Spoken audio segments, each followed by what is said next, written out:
And I thank you. Now, at least 35 people have been killed after a fuel tanker exploded in north-central Nigeria, the latest in a string of similar tragedies. Accidents like this do highlight the country's continued reliance on road tankers to move petroleum products, with poor road conditions and weak safety enforcement being issues as well. Well, we can speak now to GD Pratt, country manager at Trade Grid, an energy professional, joining us now from Lagos. Welcome to the programme. Tell us a little bit more about what we know about this horrendous accident. Sadly, thanks for talking to me. I mean, sadly, it's one too many, in my opinion. Like you rightly alluded earlier on, we've had more distribution of petroleum products for the last decade or a half by road transport in terms of trucks. We used to have what you call the pipeline system, which has become, and I'll use the word fragile. Over time, it's been disconnected, vandalized. So we rely more on coastal transportation from vessels into depots, depots into trucks. Now, what is extremely saddening about this particular incident is that we've gone back to causes and effect, and we still go back to the same things. Some portions of the road are not good.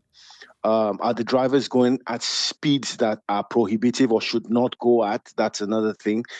And again, the safety concerns, we do feel that by now, when it comes to our road transport, the trucks should have sealed valves so that in case of an upturn, products do not leave the body of the tanker itself. Because one I of the think things I read, and I'm not sure if you're able to corroborate this, but that so many people died because people were trying to scoop fuel from the leaking tanker. Is that plausible? that is very, very plausible. So sadly, every time a truck turns over and there's a spill, it does seem that, and it's really, really worrisome because people know it's not an education issue that once there's oxygen, once there's heat, that's a recipe for a fire. But everybody just basically believes that I could scoop a portion, make a quick buck before it goes off. Sadly, with too many people in that location, the containment is not enough. So as it flows, and you go with metal buckets, those are things that would generate sparks. And sadly, 35 people gone yet again. Yeah. So what is being done? What should be done to make things safer? So quite a number of things. So if you look at it from the conditions, let's start from the trucks. Once the trucks are loaded, ideally, a lot of investments is being done. So let me say it's being carried out to begin to actually have trucks that are only safe for load. That's number one.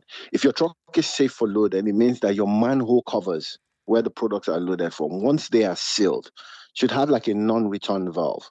This is something that the road transport associations have tried to do, the NATO, and a lot of oil and gas, let me say, companies. The trucks are now newer, so that is one thing. So in the event of a spill or an upturn, there are no leakages. That is number one. The second thing is constant training. A lot of times you find out that the drivers maybe drive for too long a period, don't rest as they should, in trying to speed up. These are the things that happen. Do people fall asleep? I mean, you really can't say. Yeah. A lot of onboard camera computers are now coming on where ideally there should be a playback. Apart from tracking the trucks, you should have a playback to know what was the cause, what happened, and how can it be prevented. These are some of the things Yeah, that are almost like being done. a black box in a plane, I guess. Yeah. GD Pratt, thank you very much indeed from Trade Grid, speaking to us live there from Lagos. This is Newsday on the BBC World Service with Priya and James.